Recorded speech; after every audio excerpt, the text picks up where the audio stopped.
Հայաստանի խորհրդարանի մարդու իրավունքի հարցերի հանձնաժողովում, որը ղեկավարում է ընդդիմության ներկայացուցիչը, տեղի է ունեցել Արցախի պատերազմի հետևանքով տեղահանվածների հարցերի վերաբերյալ քննարկում, որին մասնակցել են տեղահանված բնակիչներ Շուշիից եւ Հադրութի շրջանից։ Հարցը իրապես շատ կարևոր է եւ պետք է լինեն դրա վերաբերյալ առավելագույն քննարկումներ, մարդկանց խնդիրների լուծման առավելագույն արդյունավետություն ապահովելու համար։ Միաժամանակ պետք է թերևս բավականին խնամքով հոգ տանել, որ այդ քննարկումները գուցե բավականին հեռու գտնվող այլ մարդկանց համար էլ չդառնան Արցախի ու արցախցիների խնդիրների հետ որևէ կապ չունեցող այլ խնդիրների լուծման միջոց։ Ելույթ ունեցողներից մեկը շուշեցի մի պատմաբան հայտարարել է այն մասին, թե ցրվում է Արցախի պաշտպանության բանակը, իսկ հարցին, թե ինչու է ցրում, պատասխանում են, որ Ադրբեջանն է պահանջել։ Այդ հայտարարությանը հաջորդել է Արցախի նախագահի մամուլի խոսնակի պատասխան հայտարարությունը, որ Արցախի պաշտպանության բանակը չի ցրվում եւ չկա այդպիսի հարց։ Ավելին, ըստ նրա, կա Արցախի պաշտպանական բանակի արդիականացման,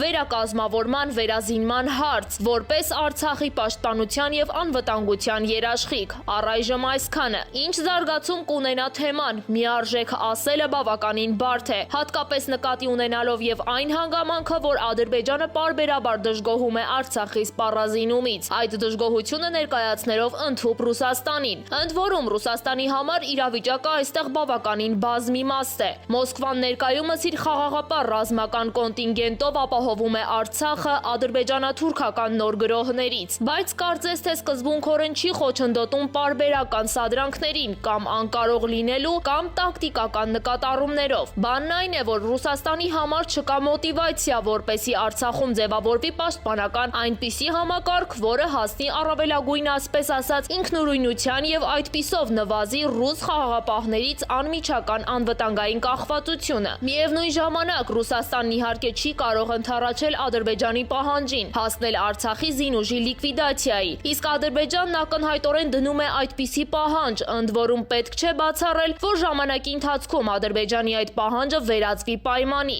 Արցախում ռուս խաղաղապահների մանդատը երկարաձգելու հարցում Մոսկվայի համար այդ հարցը լուրջ հարց է, իսկ Ադրբեջանի դիրքորոշումը առանցքային։ Մյուս կողմից, սակայն, Ռուսաստանը չի կարող ակնհայտորեն գնալ Արցախի հայկական զինուժը չեզոքացնելու ադրբեջանական պահանջների բավարարման, քանի որ դա կբերի Ռուսաստանի Դաշնության հանդեպ արցախահայության վերաբերմունքի փոփոխության, կստացվի, որ Ռուսաստանը զինաթափում է Արցախը։ Այդպիսով բավականին նուրբ եւ բարդ իրավիճակ է, որը հայկական կողմից պահանջում է առավելագույն լռություն եւ այդ լռության պայմաններում առավելագույնս ինտենսիվ եւ արդյունավետ աշխատանք Արցախի պաշտպանության բանակի ամրացման, վերակազմավորման, արդիականացման եւ սպառազինման ուղղությամբ։ Ինչու լռություն, որովհետեւ այդ աշխատանքը անխուսափելիորեն ենթադրում է գործընկերություն նույն Ռուսաստանի հետ, որի խնդիրները միարժեք չեն։ Հետևաբար Մոսկվայի հետ սեփական խնդիրների հարցում արդյունավետ քննարկում ունենալու նախադրյալը լռությունն է, որպեսզի չառաջանան հակընդդեմ գործոններ, որոնք Ռուսաստանում կխթանեն այլ ռեակցիաներ։ Ահա այստեղ է, որ առաջանում է հարց, թե ում է ձեռնտու Արցախի պաշտպանության բանակի շուրջ լռությունը խախտելը, առավել եւս չունենալով այդ հայտարարությունները ապացուցող հստակ վկայություններ։ Ում է ձեռնտու ժողովրդական բնորոշմամբ ասած մեղվի բույնը խառնելը այն դեպքում, երբ խայթոցի ցավը զգալու են ոչ թե իրենք, այլ Արցախը։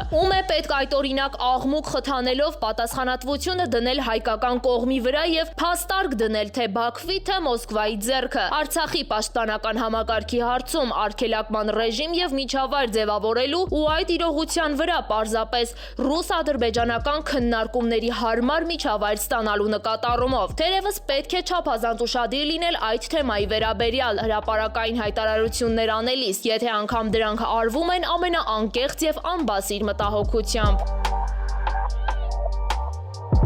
Խոսելով Հայաստանի հատուկ ծառայությունների Ռուսաստանի ազդեցությունից անկախացնելու անհրաժեշտության մասին, հնչում են գնահատականներ, որ ի տարբերություն Հայաստանի, Ալիևը կարողացավ պետական ուժային ինստիտուտներն ու հատուկ ծառայությունները այսպես ասած անկախացնել Ռուսաստանից, հանել ռուսական ազդեցությունից։ Կարծես թե այս պնդումը իրականություն արտացոլող գնահատական է, որը սակայն բաց է թողնում Թուրքիայի հանգամանքը։ Այդ խնդիրը լուծել է ըստ էության ոչ թե Ալիևը, այլ Թուրքիան։ Թուրքիան էլ ոչ բացարձակ իմաստով, որով որովհետև Թուրքիային էլ այդ խնդիրը լուծելու հարցում շահագրգիռ են եղել օգնել այլ խոշոր ու ռեգիոնալ խաղացողներ։ Բայց հենց դրա շնորհիվ է լուծվել խնդիրը։ Ընդ որում այստեղ առանցքայինն այն է, որ Թուրքիան ոչ թե սպասել է, որ Ալիևն ինչ-որ քայլ անի եւ ինքնաջակցի, այլ ինքն է արել, եղել է նախաձեռնող, այլ կերպ ասած, մտել է Ադրբեջանում Ռուսաստանի հետ ազդեցության ուղիղ պայքարի։ Հայաստանի պարագայում չի եղել դա, որևէ այլ երկիր Հայաստանի պարագայում չի դրել ուժային կամ հատուկ ծառայությունների բլոկում Ռուսաստանի ազդեցությունից Հայաստանը դուրս բերելու նախաձեռնողականության խնդիր։ Քաղաքագետ Լևոն Շիրինյանը գտնում է, որ Ադրբեջանի նախագահն ամբողջությամբ ռուսական հատուկ ծառայություններից ազատված չէ։ Ադրբեջանի նախագահը ռուսական ԿԳԲ-ի գեներալի տղան է։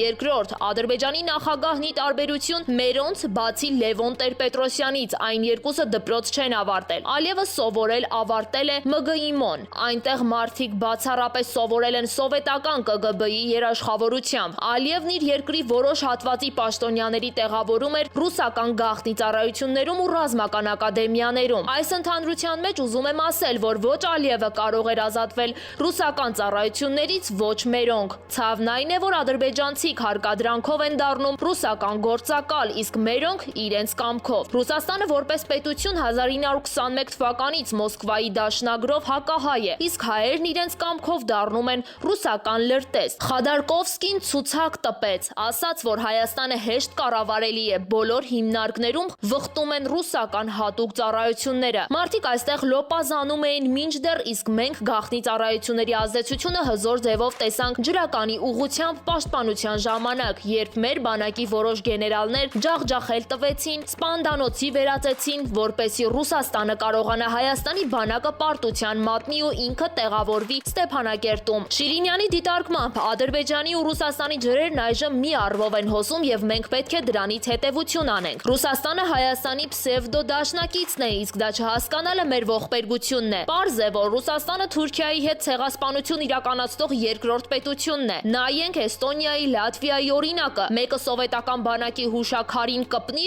Ռուսաստանում փոթորիկ է լինում։ Բաղրամյան, Բաբաջանյան, նրանք մեզ մի տոկոս օգուտ տված չկան, ինչ կապ ունեն Հայաստանի հետ։ Ռուսաստանը փաստորեն նրանց պղծումը թույլատրել էր։ Տեսել եք, մեկը ելույթ ունենա այդ թեմայով։ Քաղաքագետի խոսքերով միանշանակ է, որ մենք պետք է անկախ գաղտնի ծառայություն ունենանք։ Առանց դրա Հայաստանը չի ազատվի հերթական պատերազմում մեզ նորից ջախջախելու են։ Այս պետությունը չի կայանում, քանի որ 5-րդ շարասյունը շատ կազմակերպված աշխատում է, իսկ այդ շարասյան տակ ռուսական գաղտնի ծառայություններն են։ Չի լինի, որ մի օր էլ նրանք մեր շահերին ծառայեն։ 5-րդ շարասյունը բացառիկ ծառայություն է մատուցել մեր ժողովրդի ջախջախման հարցում։ Եզրափակելով Շիրինյանն ասաց. ԱՄՆ-ում կա մի հրեա, Ջոնաթան Փոլար, որը ծնվել է ԱՄՆ-ում, ապրել է տարբեր տեղերում, Իսրայելը չի տեսել, ծառայության է անցել Պենտագոնում, բայց իր չտեսած հայրենիքի համար կարևորագույն լրտեսություն է արել։ Նրանց ցմահ ազատագրման դատապարտեցին, քանի որ ԱՄՆ-ում հօգուտ Իսրայելի լրտեսություն է արել։ Սա էլ այն դեպքում, երբ ԱՄՆ-ն Իսրայելի դաշնակիցն է,